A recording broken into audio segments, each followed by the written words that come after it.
افسوس کہ ہمارے گھروں کے اندر قرآن پاک موجود ہیں، الماریوں کے اندر تشریف فرما ہیں، لیکن ہمیں کئی دن گزر جاتے ہیں، ہم قرآن پاک کو کھول کر اس کی زیارت بھی نہیں کرتے۔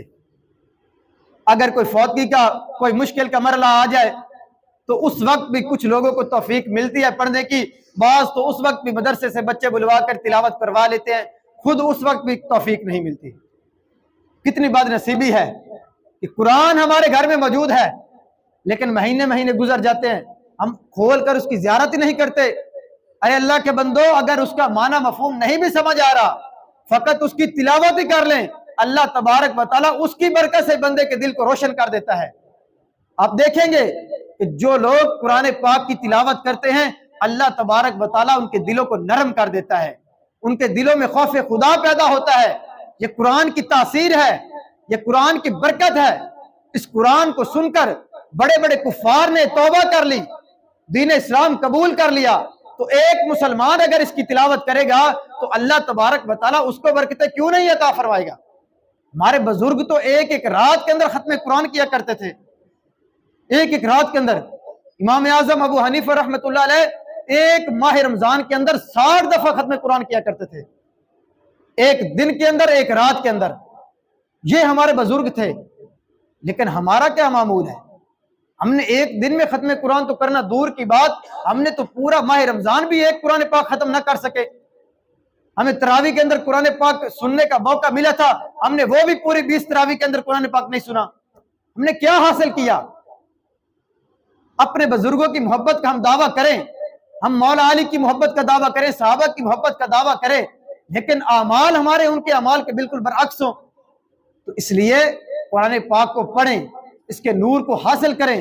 بھلے کچھ سمجھ نہیں آ رہا، پھر بھی ایک حرف پڑھنے پر 10 نیکیاں تو اللہ پاک عطا فرماتا ہے نا۔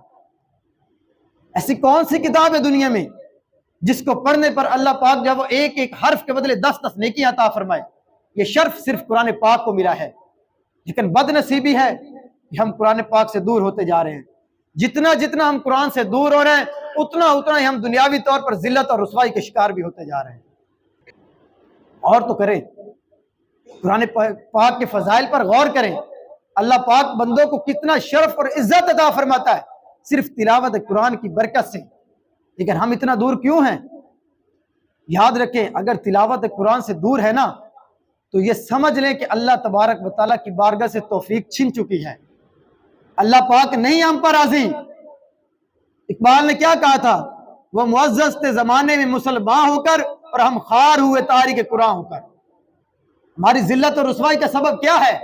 کہ ہم نے اپنی تعلیمات سے دوری اختیار کر لی، جو مقدس کتاب ہماری ہدایت اور رہنمائی کے لیے آئی تھی، ہم نے اس سے دوری اختیار کر لی، اور دنیا کے اندر ہم دیگر چیزوں کے اندر اپنا سکون تلاش کر رہے ہیں۔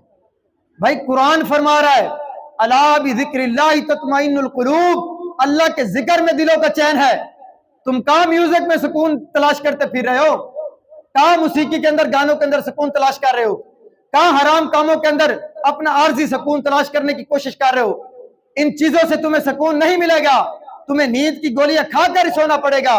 حقیقی سکون اسی وقت ملے گا جب اللہ تبارک و تعالیٰ کے نازل کردہ کلام کی تلاوت کر کے رات کو سو گے۔ جب تلاوت قرآن کر کے بندہ سوئے گا تو پھر حقیقی سکون بھی ملے گا، پھر نیند کی گولیاں کھانے کی زحمت نہیں ہوگی، پھر ضرورت ہی نہیں پڑے گی۔ یہ اصل سکون کا سبب جس سے ہم نے دوری اختیار کر دی، اور دیگر جب ہم عارضی ذرائع تلاش کرتے ہیں لیکن سکون ہمیں نہیں ملتا۔ اصل سکون اس کے اندر ہے۔